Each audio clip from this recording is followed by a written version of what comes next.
Oke, baik pemirsa. Setelah sukses menjadi wali kota Tidore Kepulauan 2 periode, Kapten Ali Ibrahim kini mengincar kursi Gubernur Maluku Utara 2024. Obsesi Kapten Ali menjadi orang nomor satu di negeri Maluku Kiraha nampaknya tidak main-main pemirsa. Bahkan untuk melanggengkan niatnya ke puncak Gosale, Kapten Ali sudah menggandeng salah satu tokoh pemuda Provinsi Maluku Utara, yaitu Santrani Abu Sama sebagai wakilnya. Yang menjadi pertanyaan, motivasi apa Kapten Ali incar kursi gubernur dan apa saja alasannya meminang mantan Kadis PUPR Maluku Utara sebagai pasangannya.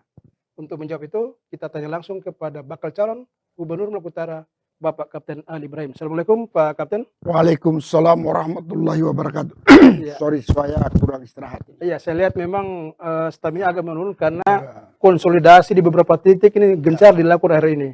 Sekarang yang menjadi pertanyaan ini Pak Kapten, motivasi apa Pak Kapten mengincar kursi Gubernur Maluku Utara dalam kontestasi 2024 mendatang? Baik Pak, sederhana saja. Pertama, saya niat dan cita-cita saya dan maksud dan tujuannya yaitu bagaimana merubah sistem birokrasinya, memberikan pelayanan terbaik untuk masyarakat. Itu aja. Jadi Pak Kapten melihat bahwa substansi dari pemerintahan itu terletak dalam pelayanan itu. Ya. Ya. Dan masyarakat juga lihat sehari-hari. Dan terjadi kemarin dan hari ini. Dan sejauh ini sudah beberapa titik konsolidasi di Provinsi Maluku Utara yang sudah dijangkau oleh Pak Kapten. Sejak tahun kemarinnya, 2022, itu saya dari Halmahera Utara. Itu dari Kota Tubelo, Galela, perjalanan. Ya, sampai ke Kau, Teluk Kau. Terus juga saya bergeser ke Halmahera Barat, juga sudah masuk, tapi sebagian. Terus ke Halmahera Timur, dari masuk Halmahera Timur itu sampai ke Buli. Ya. Kalau yang di layar ini, Pak, yang di monitor ini? Nah, kalau yang ini di mana ini, Pak? Ini kemarin di Halmahera Selatan, di Wayawa. Kami ke sana diminta oleh masyarakat. Saya lihat antusias warga di sana yang luar biasa untuk Pak Kapten ya. Alhamdulillah, kebetulan Pak Santrani kan dodominya ditanam di sana. Iya. Keluarga besar juga ada di sana. Nah, sekarang yang menjadi pertanyaan ini kontestasi politik 2024 ini kan masih 1 tahun lagi nih. Benar. Tetapi Pak Kapten sudah memberanikan diri, apakah tidak terlalu dini untuk menyimpulkan atau melakukan pemaketan Ali saja? Sebagai seorang politik bahwa 1 tahun itu terlalu dekat, jaraknya terlalu pendek. Seharusnya 2 tahun penuh, kemarin seharusnya full 2 tahun. Karena pada saat itu kegiatan sel, sehingga 3 bulan saya konsen ke sel 12 di Tidore. Jadi kalau melihat waktu itu mepet banget. Ya. Karena ini Maluku Utara. Iya. Tapi ini kemudian publik bertanya, dasar apa atau indikator apa sehingga Pak Kapten meminang Santrani sebagai wakil gubernur? Baik, terima kasih Pak bahwa Santrani kan kita ketahui beliau adalah ASN yang mantan Kadis PUPR, Ketua Pemuda Pancasila, dan lain-lain organisasi lain. Dan saya melihat beliau adalah salah satu pemuda yang punya kemampuan. Salah satu tokoh anak muda yang punya semangat potensi yang ke depan itu ada sama beliau.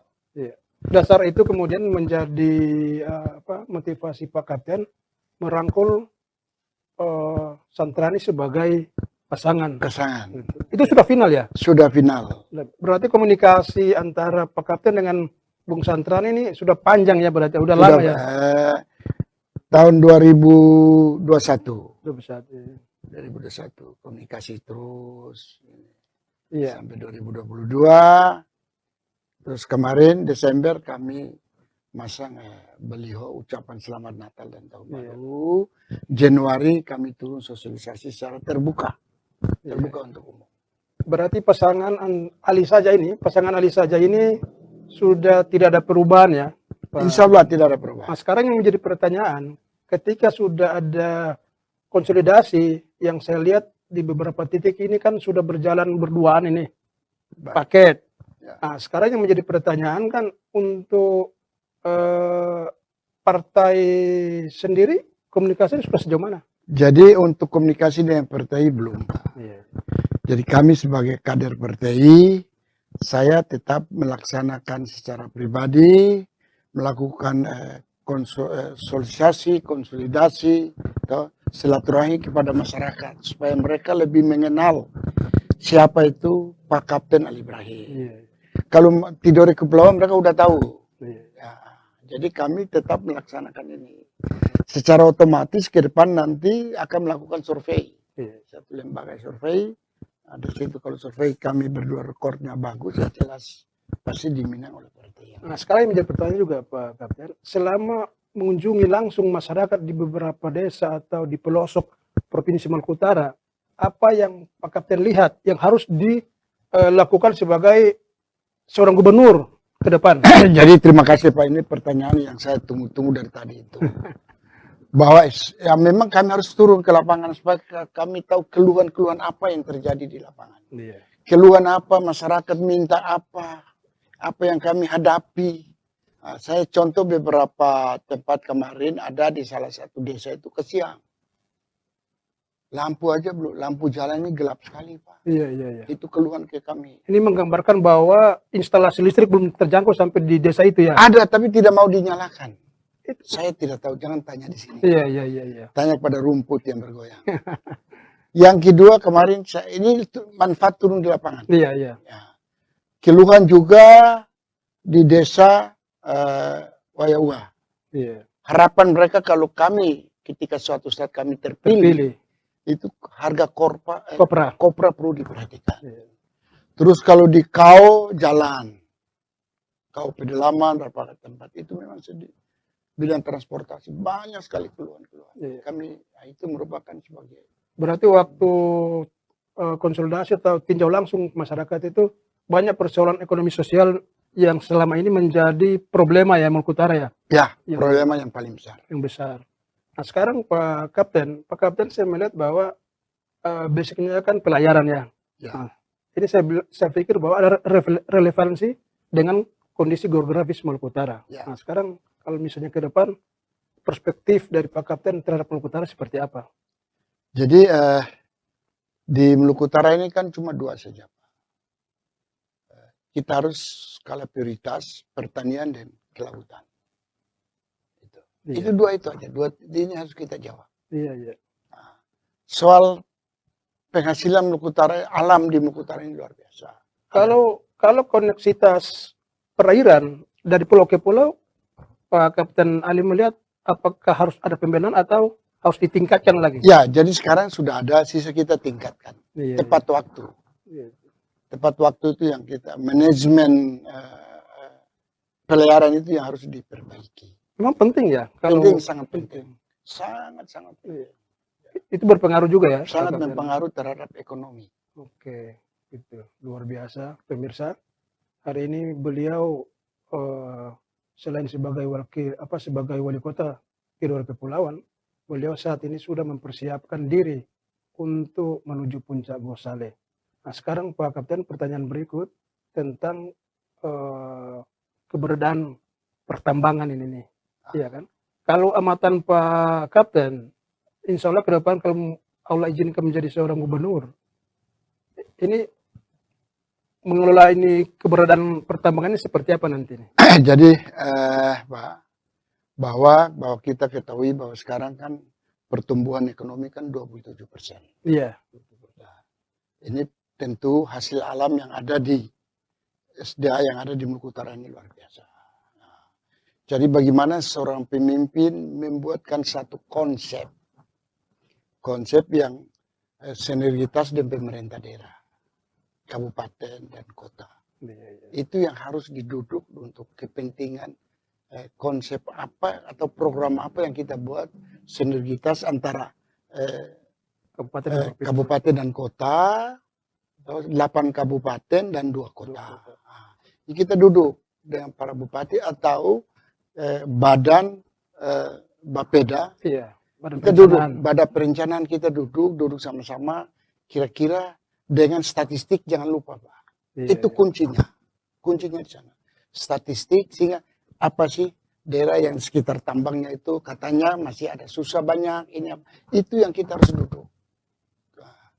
Sekarang Pak sempat juga dirilis oleh Pak Presiden bahwa kondisi ekonomi, pertumbuhan ekonomi Maluku Utara itu 27%. Benar. Tapi fakta di lapangan masyarakat apa ya, agak kontradiktif dengan angka 27%. Ya, itu tadi kita kembali kepada tadi Pak. Data tadi dengan duduk bersama sebagai kepala daerah, ketua Bapeda provinsi, undang semua ini 8 kabupaten. Iya. Kita duduk, ya, angka kemiskinan ini di mana? Entah di bidang pertanian, mereka orang pertanian atau nelayan yang miskin atau sosial, itu yang kita duduk. Iya. Kita rempuk, ya jangan lupa statistik tadi. Nah, kita duduk sehingga kita salurkan bantuan itu kena sasaran. Iya.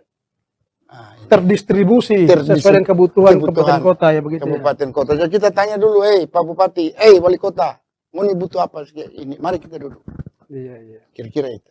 Sekarang yang terakhir ini Pak Kapten ini, program utama dari Pak Kapten pasangan Ali saja ini apa kira-kira? Pertama, peningkatan sumber daya manusia. Peningkatan ekonomi, sosial, budaya. Itu tidak keluar dari situ. Itu sumber daya manusia. Bagaimana peningkatan dan pelayanan kepada masyarakat. Saya sekali prioritaskan. Kesehatan, pendidikan, itu kita harus, pelayanan dasar, itu kita harus prioritaskan. Sehingga masyarakat keluar dari kemiskinan dan tidak membuatkan onar ya. Iya. Ini yang kita lihat terjadi hari ini. Pak, ini mungkin terakhir di ujung diskusi. Maluku Utara ini kan biasanya diidentik dengan daerah yang memiliki tingkat kerawanan dalam pemilihan gubernur atau kepala daerah ini. Mungkin ada pesan-pesan sebagai bakal calon gubernur dan insya Allah ke depan bisa menjadi calon gubernur Maluku Utara.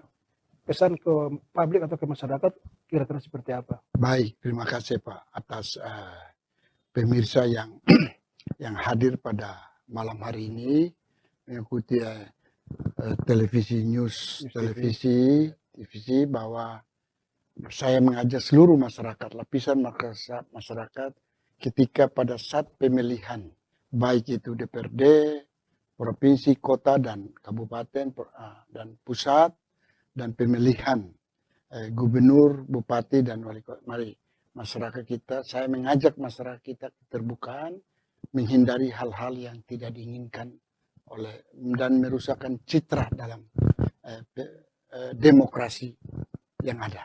Itu ya saja. Dan terakhir saya mengucapkan selamat. Saya mengucapkan selamat hari ulang tahun bagi agama pengusung dan Imlek di tahun 2023. Semoga dengan ada Imlek ini mari kita tingkatkan dalam koordinasi antar agama ini, mudah-mudahan berjalan dengan baik dan aman. Oke, baik pemirsa. Terima kasih. Demikianlah diskusi singkat kami bersama bakal calon gubernur sekaligus sebagai wali kota Tidore Kepulauan, Bapak Kapten Ali Ibrahim. Semoga apa yang beliau cita-citakan bisa tercapai dan ke depan kontestasi akan bisa berlangsung secara aman, demokratis, dan damai. Dalam kesempatan ini saya mengucapkan terima kasih atas kehadiran Pak Kapten dalam studio. Semoga apa yang dicita-citakan bisa tercapai. Amin. Pak Kapten, amin. Terus semangat. Semangat. Ali saja. Ali saja. Baik pemirsa, kita akhiri pertemuan kita malam hari ini. Assalamualaikum warahmatullahi wabarakatuh. Waalaikumsalam warahmatullahi wabarakatuh.